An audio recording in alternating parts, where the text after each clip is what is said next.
The phone rings. Hello? I answer it sleepy, trying to adjust to the morning light. You asked me last night to wake you.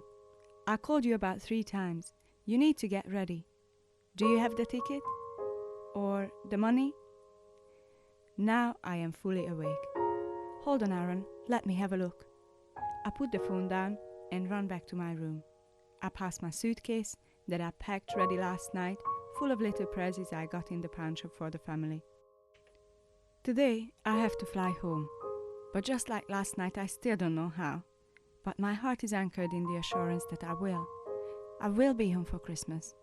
He is God in the end of the day, not me, but all things are possible. I trust him. I look around my bed, looking for something. Oh, he could send down angels with the money or the ticket, right? I check under the bed, on and around my bedside table. My stomach is tight, and not because it is craving breakfast. I go back to the phone. No, nothing, I say. Check the letterbox, he says. Oh yes, he's right. I heard endless stories about people receiving checks in their 11th hour. Hold on. I put the phone down again and run downstairs. My hosts, Nick and Jenny, already left home. They will spend Christmas in Wales.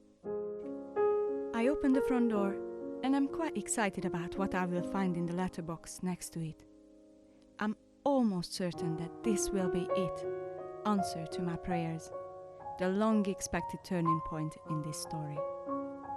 But there is nothing. My heart sinks. I make my way back to the phone. No, nothing, I say. What are you gonna do? He asks. We both pause for a bit. Suddenly I can feel the 3,000 miles of distance that is between us. I'm on my own. I feel numb. There is nothing left to do but call Mom. I whisper in a voice that doesn't seem to belong to me. I dial the number. I got to be strong. I can't go to pieces just yet. It really doesn't help that I haven't talked to my parents in the last 3 or 4 weeks. Although I just wanted to spare them the worrying, I chose not to tell the details of my one and only plan about getting home for Christmas. Trusting and believing God. It was meant to be an amazing story to be told to generations to come. A story of facing and overcoming impossibility with my Heavenly Father.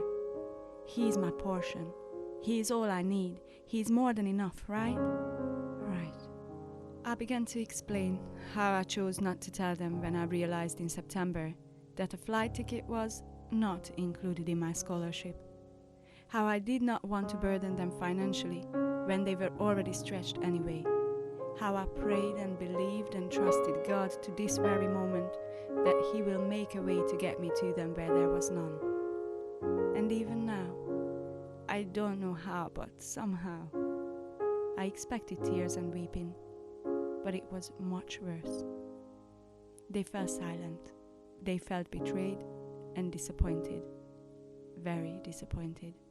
Disappointed with me and with themselves for not being able to buy a ticket for me to go home. There is no limit to their love for me, but there is one for my dad's wages. Maybe if they knew earlier, but not now. They already bought the tree, leaving it to me to decorate it. There are presents waiting for me, but their Christmas cheer is replaced now with heartaches. The aching of our hearts. There is nothing more to say. We put the phone down. With weak knees, I rose from the phone and leave it behind. Finally, after months of being strong, after months of putting on a brave face for everyone's sake, we came to an end of this journey. On my way to the bedroom, I stop halfway at the landing. This is just as good a place as any to lie down and get free of whatever is choking me. I did not regret a moment of it, God. I managed to say it out loud. I would do it all over again. And He's still here, still by my side. There is no need to pretend. He can take it as it is. The one that knows me more than I know myself, the lover of my soul, the one who died for me, the one I live for. I need you to comfort me, hide me under your wings, and when it's all said, I weep and sob like a snotty child. There is no shame in it. I know, he knows. I just cry and cry. There is no need to stop it, but after a while, the tears quit coming. I'm exhausted. I am spent. Now it will be better in bed than on the floor, so I drag myself under the blanket. My eyes are heavy, all is calm and peaceful. I still love you, I whisper. I still love you, I repeat, making sure he knows it before my eyes shut, and I fall to deep sleep. It is late afternoon when I wake up. It is terribly cold here. I think the boiler is broke. I go to my neighbors, Steve and Siobhan, and ask Steve to take a look if he can fix it. Of course he can. He only takes one look at it and says, "It is not broken. It's just on timer." Oh, that is good news. And just to top it up, they invite me for a lovely warm cooked meal. They are fun. I really like them. In the evening I go back to my empty but now warm home. I put on my favorite Hillsong CD, love songs to and about Jesus, and put it on repeat, and go back to bed. Now, I don't feel so lonely. I feel at peace.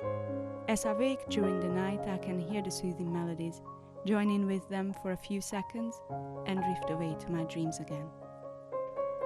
In the early morning, I wake with songs in my heart. That is right, with joy. Where did you come from?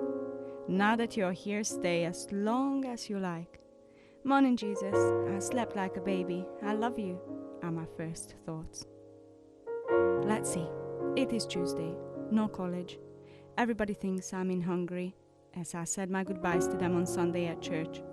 I got the whole day to myself. I think staying in bed all day is out of the question.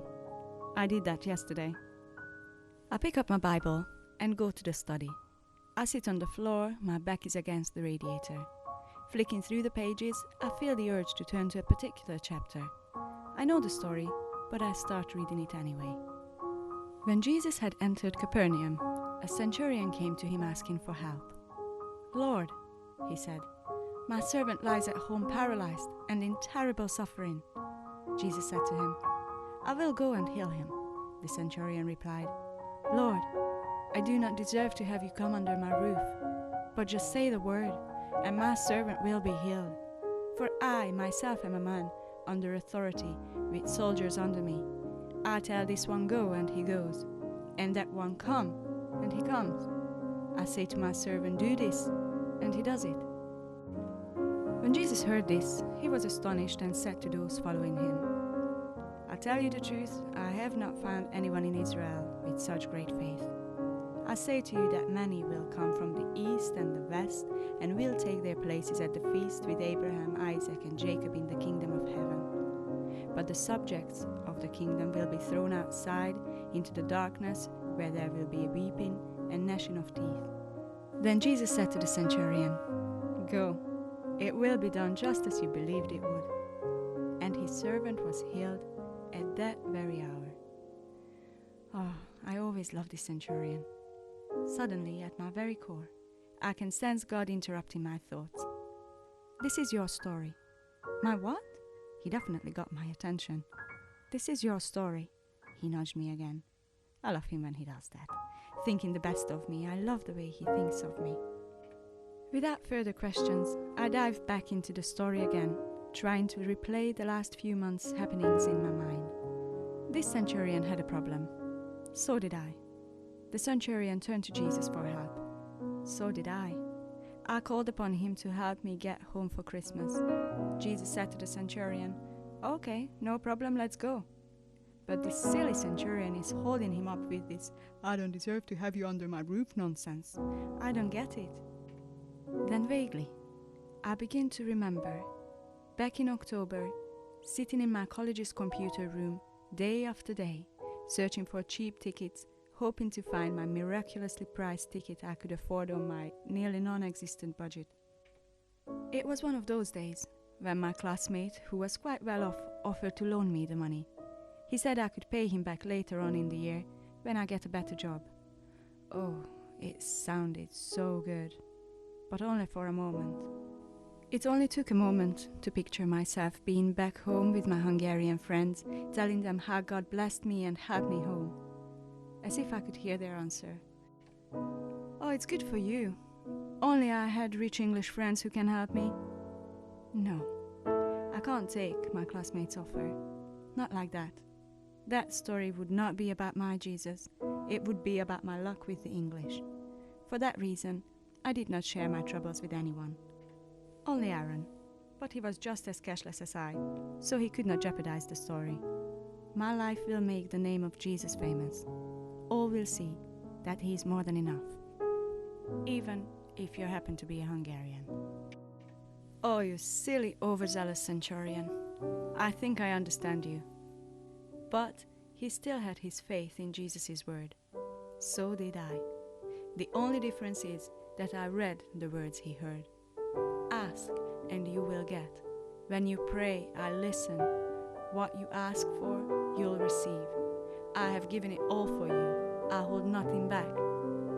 Don't be afraid, just believe. And I did. I thought, talked, planned, and behaved according to what I believed. Go, Jesus said to the centurion. It will be done just as you believed it would. And this silly and wonderful man turned back and walked home. Was he silent? Was he joyful? Did he feel like a fool on the way back? I don't know. But there is one thing I'll share with him. This story. And it is not the end of this story. His problem gets solved. His servant gets healed. His request is met. So is mine.